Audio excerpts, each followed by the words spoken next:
You are enjoying the expansion of your desire. What? It does expand, doesn't it? Continually, constantly. Constant amending of desires. Constantly standing in a place with all that you have become, with a fresh new perspective from which you will continue to become. And the contrast that surrounds you is a perfect vibrational match for your unique, specific, leading edge position. Do you know that there is not another who stands in precisely the place that you stand? So the desires or preferences that are born within you from this place that you are currently standing are uniquely yours. No one else could accurately counsel you or guide you, for no one else could accurately assess the vibrational mix of the place where you stand right now. So the contrast that you are surrounded by, enveloped by, living, attracting, your contrast, is producing for you a unique perspective from which you desire, and you cannot turn that mechanism off. You cannot cease new preferences exuding from you. They are happening on many levels of your being. Some, consciously, you are vocally saying, I want, or I desire, or I need such and such. But many of them are just radiating from you, even without any words accompanying them, and they are all radiating from you vibrationally. Now, sometimes you're living some contrast. Let's say you open the mailbox, there are several large bills, and when you compare what's in your checkbook with what's being requested, you realize there isn't enough, not enough to be comfortable and have the extra that you want. And in that moment, even though it may feel extremely or moderately or mildly negative to you, in that moment, you radiate a desire, a preference. I want, I need, I'd like more money. So whether you say it or not, it emanates from you. Source hears it, agrees with you, lines up circumstances and events to accommodate you. No matter how much you want or need or prefer, there are no limits. Your experience causes you to ask, and Source lines it up. And Source does not line up more than you want or need or are asking for, or less, but exactly what you are wanting, needing, asking for. When you ask, you are asking from your unique vibrational position, and Source answers precisely.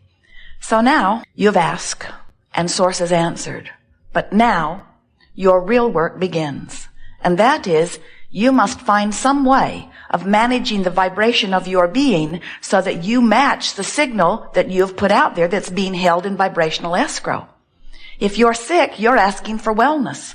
And Source knows it and is answering it and is providing circumstances and events, even adjusting the cellular nature of your body in order to accommodate your new desire. But if you are beating the drum, every day you get up, you say, I don't have enough money. Money doesn't grow on trees. It's not fair that I don't have enough money. How come I don't have enough money? Look at him. He's got more money than he needs. Your vibration doesn't match what's being held for you in escrow, because that is a pure positive vibration. And in your attitude of negativity or lack, you're not lining up. So your goods, your legacy, your deserved stuff is lingering out there, clearly yours, eternally yours. No one else can snatch it. It's yours. No one else created it.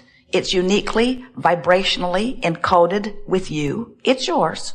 But whether you let it in or not is clearly and only up to you. You never set your radio dial on 6:30 a.m. and expect to hear what's being broadcast on 98.6 FM. You get that. You know the frequencies have to match up. And this is no different. The frequency of your desire and the frequency of your in the moment, right now, point of attraction, vibrational offering has to match. And when you are irritated that you don't have enough money, the money that is yours can't get in. Your irritation is not keeping it away.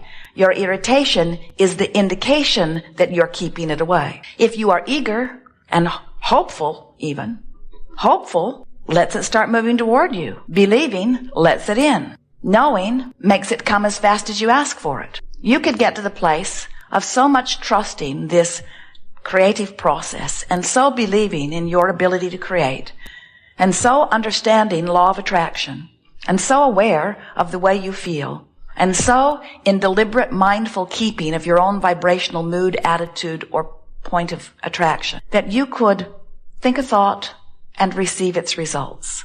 Think a thought and receive its results. And in fact, you are doing just that. You are thinking thoughts and you are receiving the results of those thoughts. So what you're living, what's manifesting, matches precisely every single time, no exception, what you are outputting vibrationally. We call this gathering the art of allowing. And what it really means is the art of allowing your connection to your source. The art of allowing your vibrational alignment with the well-being of this universe. The art of allowing vibrational alignment with all that you consider to be good. Sometimes people misunderstand. They think allowing means looking out somewhere into their environment, finding some ridiculously awful, abhorrent thing, and then tolerating it or putting up with it.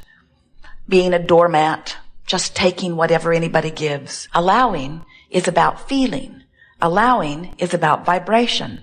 Allowing is about alignment. Now, of course, in the strictest sense of the word, if you are focused upon something you don't want and feeling negative emotion as you focus upon it, you are, in strict terms, allowing this unwanted thing into your experience. But when we use the term allowing, we always mean allowing your connection to that which is really you, allowing your connection to source and to the resources of well-being that are your right. You are worthy beings. You knew it when you came. You forgot it a little bit after you got here. You are creative genius. You knew it when you came. You forgot it a little bit after you got here. You are free. You knew it when you came. You've forgotten it a little bit after you got here. You are pure positive energy, and you want that, and nothing less than that will ever be tolerable. In other words, you can't stand it when your freedom is impeded in any way. So you were born with an emotional guidance system. You were born with a system of emotion that lets you know what you're doing vibrationally. And on one end of this vibrational scale are feelings like exhilaration, passion, love, joy, appreciation, pure positive feelings. And the reason they feel the way they do is because in the feeling of them, you're focused upon something where you are giving to yourself the gift of perception of absolute freedom. Now, we use the word perception of freedom very deliberately because you are absolutely, unequivocally free. You are so free you can choose bondage. But the perception of freedom is what is necessary because no one is not free. No one can vibrate for anyone else. No one can get inside of you and offer a vibration that equals your point of attraction. Only you can do that. So since only you can do that, you are utterly free. But unless you know you are and you are applying your thoughts deliberately, then you don't feel so free. And when you don't feel free, it isn't because you aren't free. It's because you are perceiving that you are not free, even though you're really free. So up here in those good feeling emotions is the perception of absolute freedom and empowerment. On the other end of the scale, down there where despair is, down there where that feeling of desperation is, where that feeling of depression is, or fear, they all feel pretty much the same. They are vibrationally nearly equivalent. It's the perception of disempowerment. It's the perception of not being free. You never are not free. But when you don't think you're free, you feel rotten. So we'll be talking a lot today about this emotional scale. And we want to show you how you can, with far less effort than it would require for you to learn QuickBooks on your computer, you can manage your own vibrational frequency because you were born with an emotional guidance system that lets you know how you're doing. It's really important, however, that you understand that this emotional guidance system is yours and that it's not hooked in with anybody else's. And you must decide early on that you're not going to compare how you feel with how anybody else feels because the vibration within you cannot be regulated or even understood by the vibration of someone else. You can't ask someone else how they feel about something, and then just because they feel that way, immediately begin feeling that way too. Now, we acknowledge that there is this thing called power of influence, where they can demonstrate things to you and you can observe their demonstration, and in time you can begin to feel similarly. You do that all the time. And the law of attraction is helping you with that. In other words, whatever you are feeling, however you are feeling, is causing you to offer a vibration, and law of attraction is causing those same kinds of things to surround you. So it's easy for you to look around your environment, no matter how up close or how far around the world it is. It's easy for you to look around in your environment and conclude that there are facts or evidence or truth that, because they exist, deserve your attention. But we want to point out to you, and we really want you to come to knowing this. All that evidence that you are witnessing is just the result of someone else focusing it into reality. Just because it's true doesn't mean that you should give your attention to it. There are a lot of things that are true that you don't want to bring close to you. And there are a lot of things that are true that you do want to bring close to you.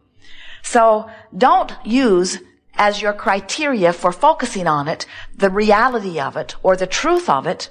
Use how it feels when you focus upon it as your criteria of whether you want to focus upon it long enough to activate it in your vibration enough to make it your point of attraction. Focus is a powerful word. In fact, it is the most powerful word in relationship to deliberate creation. In relationship to creation in general. In other words, you're creating all the time whether you're doing it deliberately or not. Because you're focusing all the time whether you're doing it deliberately or not. You can't stop focusing. You can't stop perceiving. When you're remembering, you're focusing. When you're observing, you're focusing. When you're imagining, you're focusing. When you're pondering, commenting, whenever you're giving your attention to anything, past, present, or future, you're focusing. And if you're focusing, you're activating a vibration that has attraction quality. So when you activate a vibration, law of attraction is going to respond to your activated vibration and bring you thoughts, bring you circumstances, bring you other people that match that vibration. If you focus often enough, that activated thought will become a dominant activated thought. That's really all a belief is. A belief is just a thought you keep thinking. But when we say a belief is a thought you keep thinking, that makes it sound like you're deliberately thinking the thought. In other words, when you say, I'm thinking about something, most of you think that when you're thinking about something, that you're deliberately thinking about something. And we want you to realize that you're thinking about a lot of things that you don't really want to think about. So you may be activating things in your vibration that you would not necessarily want to attract into your experience. Now don't panic. You have huge leeway. Sometimes we see our friends say, cancel, cancel. They try to suck it back before law of attraction gets hold of it and starts bringing it to them. And we want you to understand that you have enormous leeway, that the basis of your experience is truly one of well-being. And it's great fun to get out there and mix it up and think some thoughts. And in the process of thinking and feeling and thinking and feeling, honing and fine-tuning and then deciding what you want to think about. And then practicing the thought until that thought becomes easy. And then watching the manifestations begin to surround you as you've thought that thought. And then find your new place because now you've manifested all kinds of things and you have a new vantage point. And now the contrast gives you an opportunity to mold new thought. Think and feel, think and feel, think and feel. And then decide, this feels better than this. I think I will deliberately think here. And then watch as you activate that thought more deliberately until it becomes a dominantly activated thought. And then law of attraction causes things to actualize around it. And now you're standing in yet another new, wonderful place.